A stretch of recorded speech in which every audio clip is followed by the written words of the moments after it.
कि जो राष्ट्र है, राष्ट्र के सामने जो चुनौती है वो हमारा कंसर्न है। इसलिए मैं बार बार कहता हूं, देश खतरे में नहीं है, राष्ट्र खतरे में है।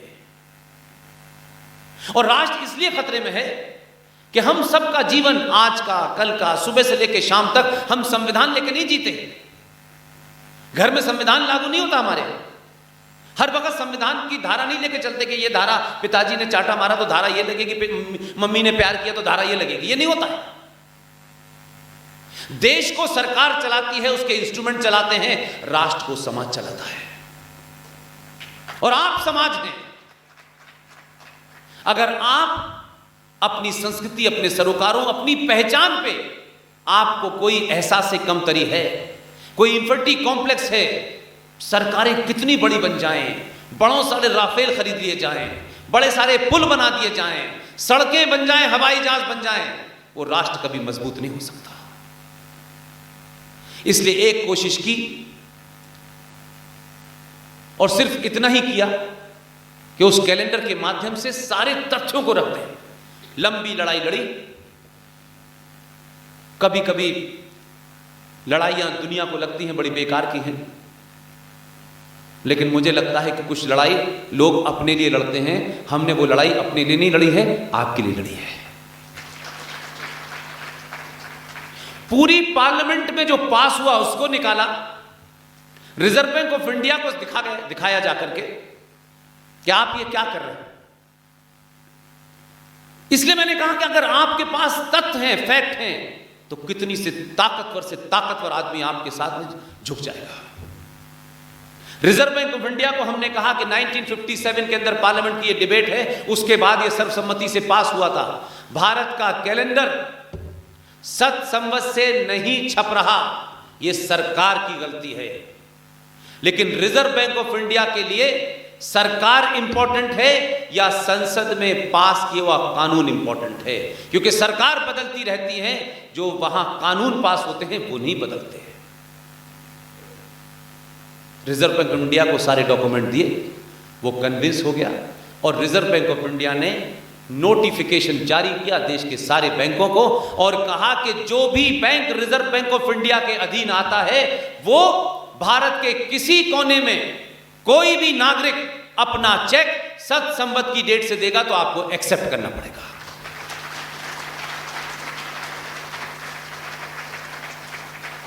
तो एक विदेशी कंपनी है जिसका आजकल हम लोग फोन इस्तेमाल करते हैं, उनको लग रहा था कि अभी भी नेहरू जी बैठे हैं दिल्ली में। वोडाफोन कंपनी ने चैलेंज किया कि हम ऐसा नहीं करेंगे। हमने लोअर कोर्ट में चैलेंज किया, 7,000 रुपए का फाइन लगवाया। हाई कोर्ट में चैलेंज किया, 1 लाख का फाइन लगवाया। उसके बाद उन्होंने माफी मांग ली और कहा कि हम वोडाफोन का चेक भी सत्संबत से एक्सेप्ट करेंगे। हमने कुछ और नहीं किया, कोई करोड़ों रुपया इसमें खर्च नहीं हुआ। और ऐसे तमाम कामों के लिए राष्ट्र में अगर आप किसी से कहते हैं तो मुझे लगता नहीं कि इस देश में लोग इतने गरीब हैं, इस कामों के लिए बड़े अमीर हैं। इसलिए मैं आपकी सिर्फ उसके लिए ये कैलेंडर इसलिए लाया हूं ताकि आप इसको पढ़ लें। इसमें हमने तमाम सारे जितने भी बैंकों को नोटिफिकेशन हुआ है उसका भी डेट, टाइम सब डाला है। और भारत की पार्लियामेंट के अंदर जो पास हुआ वो भी हमने लिख दिया ताकि किसी को कोई शक न रहे और वो ये देख सके कि क्या लिखा हुआ है। वो इंपॉर्टेंट है जो मैं आपको दिखाना चाहता हूं। उसमें साफ साफ लिखा हुआ है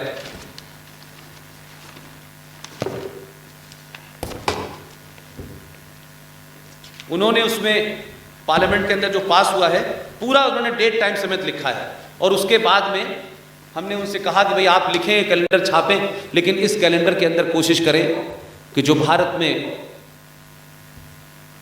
आर्किटेक्चर के बारे में आपने बहुत सुना होगा, ऊंट की पीठ पे खड़े होकर के जो लोग खजूर तोड़ रहे थे 1400 साल पहले, उनके बारे में बताया गया कि there is the Islamic architecture. ये इस्लामिक आर्किटेक्चर नाम की चिड़िया मिलती कहाँ है? वो क्या करते हैं? वो 1400 साल से एक ही काम कर रहे हैं। वो रामलाल शर्मा जी के मकान पे कब्जा करते हैं और नेम प्लेट बदल के लगा देते हैं, कहते हैं ये हमारे पुरखों का मकान है। और इसकी ताजा मिसाल आज की जनरेशन को देना चाहता हूं। अभी टर्की के अंदर एक चर्च था, अब आप मुझे बताइए, उस चर्च को आपने मस्जिद में कन्वर्ट कर दिया। 5 जनरेशन के बाद बताएंगे देखा इस्लामिक आर्किटेक्चर क्या था। तो ये जो ताजमहल है, ये कुतुब मीनार है, इसे इस्लामिक आर्किटेक्चर बता रहे हैं। और वो हैदराबाद का जोकर कई बार कहता है हम जब यहां से जाएंगे तो ताजमहल भी ले जाएंगे, हम जो है कुतुब मीनार भी ले जाएंगे। तो मैंने कहा भाई अगर तुम्हारे कुतुब मीनार और ताजमहल इतने ही इस्लामिक आर्किटेक्चर थे तो सऊदी अरब में एक आध दिखाओ कहां बनाया है तुमने। वहां तो एक चौकोर बना रहे, उसी से सर मार रहे हो। कहां है?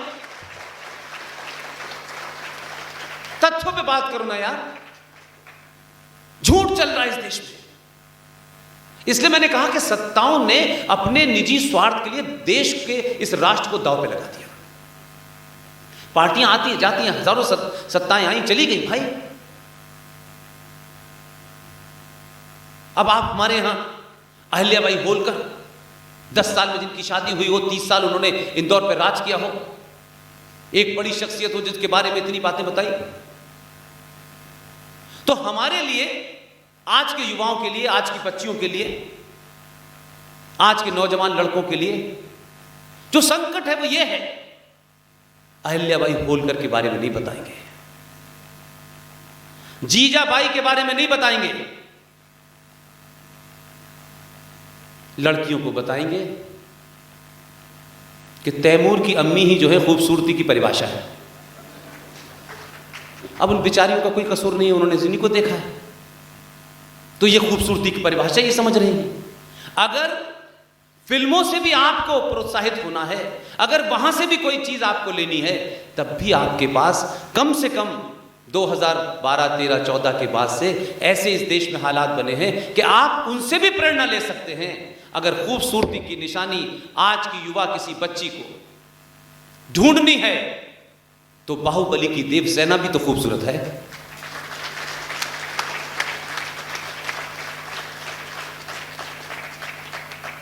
और ये पीछे बाल गिराने वाले बाल, एयरपोर्ट पे अपना चेकिंग कराने वाले लोग, my name is Khan, I am not a terrorist, अगर यही बनना है हिंदू पुरुषों को तो बाहुबली बनने में कोई बुराई नहीं है। अगर आप इन्हीं फिल्मों से भी प्रेरणा लेते हैं, आपके पास हैं ऐसे आइकॉन, इसलिए अपने नैरेटिव को सही कीजिए, अपने आइकॉन को सही कीजिए, आप दुनिया में जहां थे वहीं पहुंचेंगे। अपने अंदर अननेसेसरी, जरूरत से ज्यादा कुंठा मत पालिए कि हम ऐसे थे वैसे थे। आप ऐसा कुछ नहीं थे, चंद लोगों ने अपने एजेंडे के लिए आपको इस तरीके की पोजीशन में लाया। और अब जो कई सारी बातें सिंह साहब ने कही हैं, उसमें मेरा सिर्फ इतना ही कहना है। अभी तीन दिन पहले मैं गोधरा में था।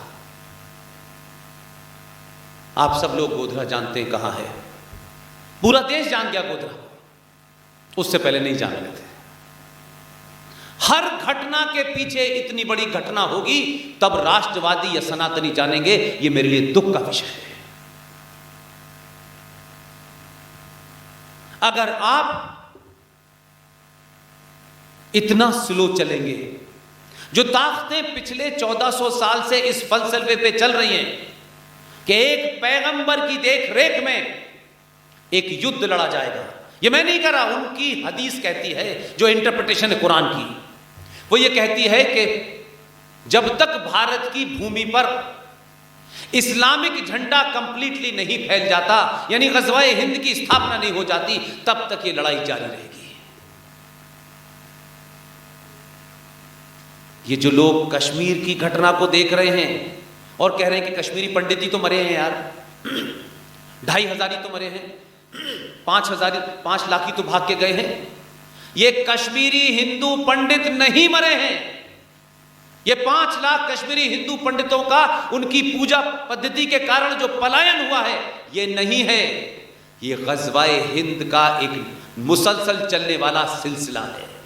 जो अब आप आसाम में देख रहे हैं, जो आप बंगाल में देख रहे हैं, जो आप केरल में देख रहे हैं, जो आप दिल्ली में कभी अंकित शर्मा की हत्या होती है,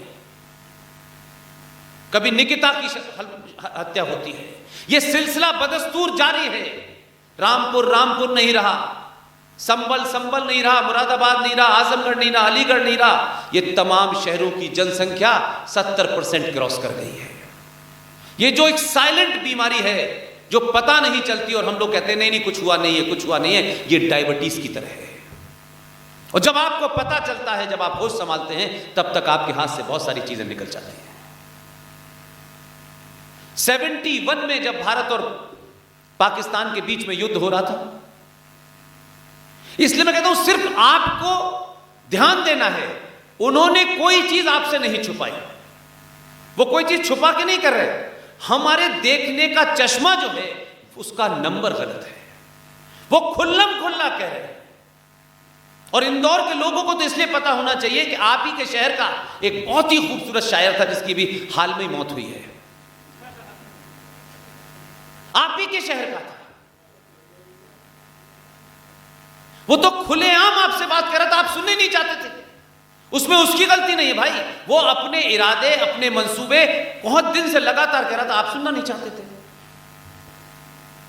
इससे ज्यादा भी कोई आपको कोई करेगा कि रोज आपको जगाए और आप उस पर ताली बजाएं, आप उस पर खुश हो